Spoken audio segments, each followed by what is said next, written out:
नमस्कार दोस्तों, break exam में आप सभी का स्वागत है।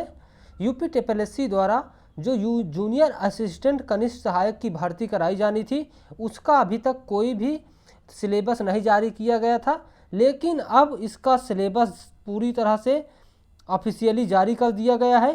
तो ये बहुत ही अच्छी खबर है। जो यूपी टीएसपीएससी की 1262 पोस्टें हैं जो कि जूनियर असिस्टेंट द्वारा भरी जानी है, तो अब इसका मुख्य रूप से सिलेबस जारी कर दिया गया है। तो आइए बात कर लेते हैं पूरे सिलेबस को, क्या क्या इसमें सिलेबस में रखा गया है आयोग द्वारा। तो कुल मिलाकर 5 भागों में इसे बांटा गया है। सबसे पहले सिलेबस में पहले भाग में है हिंदी परिज्ञान और लेखन योग्यता, जिसमें कि हमें 30 प्रश्नों को मिलेंगे और 30 अंक मिलेंगे।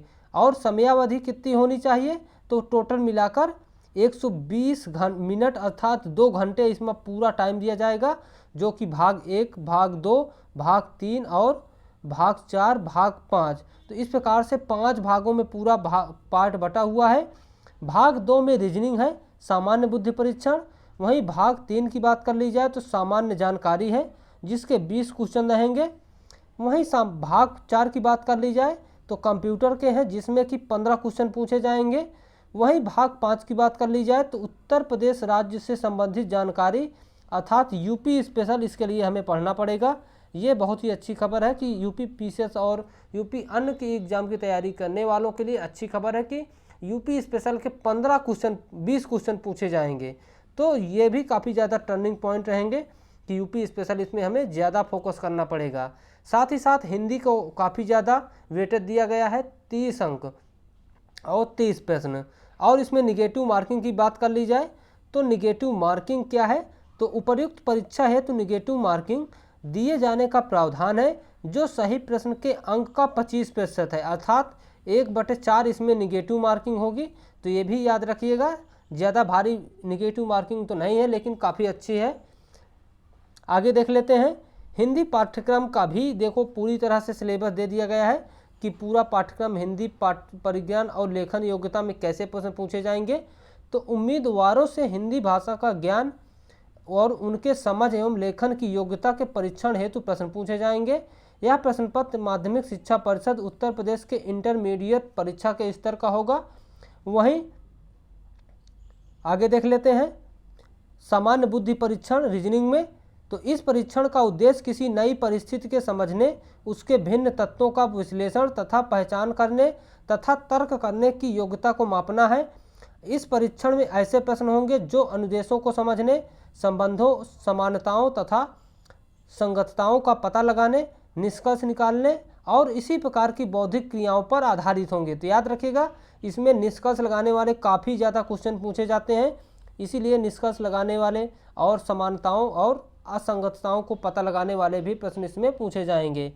आइए बात कर लेते हैं रीजनिंग के बाद सामान्य जानकारी से कैसे प्रश्न पूछे जाएंगे। तो प्रश्न पत्र का यह भाग उम्मीदवारों की चारों ओर के वातावरण के बारे में उसकी सामान्य जानकारी तथा समाज में उसके इस्तेमाल के बारे में उसकी योग्यता के आंकने के लिए है। इस परीक्षण से ऐसे प्रश्न भी रखे जाएंगे जिनसे ऐसी सामयिक घटनाओं और प्रतिदिन दृष्टिगोचर होने तथा अनुभव में आने वाले तथ्यों, जिनमें ऐतिहासिक एवं भौगोलिक तथ्य भी सम्मिलित हो सकते हैं, विशेषकर भारत से संबंधित एवं उनके वैज्ञानिक पहलुओं का ज्ञान आंका जा सके, जिसकी किसी भी शिक्षित व्यक्ति से आशा की जा सकती है। तो ऐसे क्वेश्चन इसमें हमें सामान्य जानकारी में दिए जाएंगे। आगे देख लेते हैं कंप्यूटर एवं सूचना प्रौद्योगिकी से संबंधित भी लगभग 15 क्वेश्चन पूछे जाएंगे। इनमें क्या क्या इसका सिलेबस रखा गया है,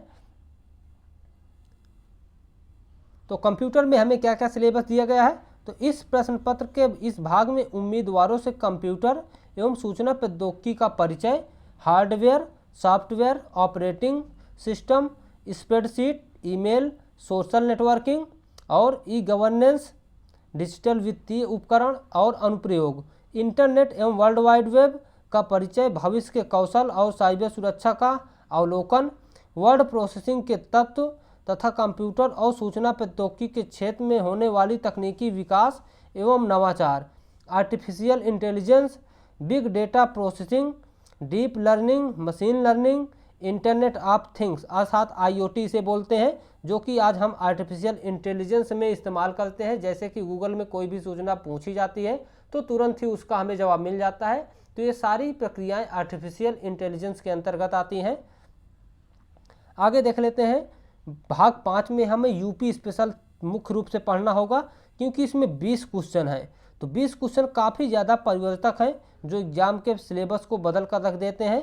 तो प्रश्न पत्र के इस भाग में उम्मीदवारों से उत्तर प्रदेश का विशिष्ट ज्ञान, इतिहास, संस्कृत, कला, वास्तुकला, त्यौहार, लोक नृत्य, साहित्य, क्षेत्रीय भाषाएं इत्यादि से संबंधित पर्यटन, पर्यावरण, प्राकृतिक संसाधन, जलवायु, मिट्टी, वन्यजीव, खान और खनिज, उत्तर प्रदेश की अर्थव्यवस्था, कृषि उद्योग, व्यवसाय और रोजगार, राज्य व्यवस्था एवं प्रशासन तथा समसामयिक घटनाओं एवं भिन्न क्षेत्रों में उत्तर प्रदेश की उपलब्धियों पर आधारित प्रश्न पूछे जाएंगे।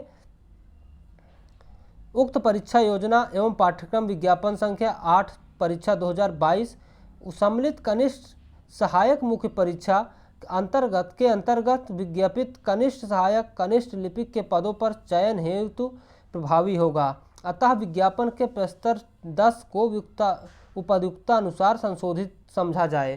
तो ये जो उसका सिलेबस अब जारी किया गया है, ये उसका संशोधित सिलेबस है। तो यही अब इसका अंतिम सिलेबस होगा। याद रखिएगा, इसका सिलेबस जारी होने के बाद माना जा रहा है कि इसका जल्द से जल्द एग्जाम अब कराया जा सकता है। जैसा कि 5 जून 2023 को इसका ऑफिशियली सिलेबस आया है, तो अब इसका बहुत ही जल्दी 1 से 2 महीने के अंदर ज़रूर इसका एग्ज़ाम कंडक्ट कराया जाएगा। तो ये बहुत अच्छी खबर है हमारे लिए।